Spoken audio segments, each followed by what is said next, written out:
In this video, I'm going to show you how to use Audacity to remove mistakes.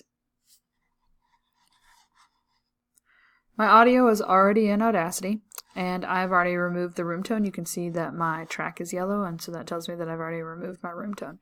And so you can see here I have a mistake, but I need to find the mistake. So I'm going to go ahead and start listening to it. Welcome to Bingham Update.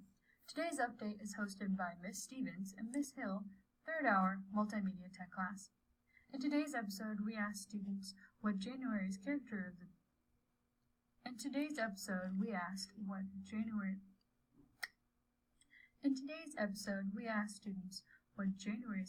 trait respect means to them, and who are the people in their lives that demonstrate respect. So clearly I have messed up, and so I started over right here. In today's episode, we asked, but I want to make sure that I don't accidentally delete the beginning of this. So I want to listen. Welcome to Bingham Update.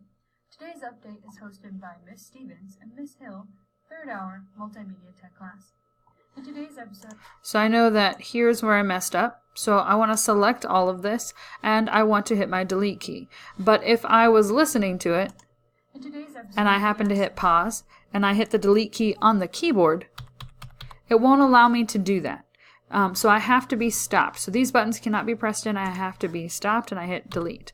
Now, if you're not sure what you should be deleting, you can always use the zoom in, and you can see each second and make sure that you're getting exactly what you need to get. I don't need any of this because it was a mistake. Now I can hit the delete key on my keyboard.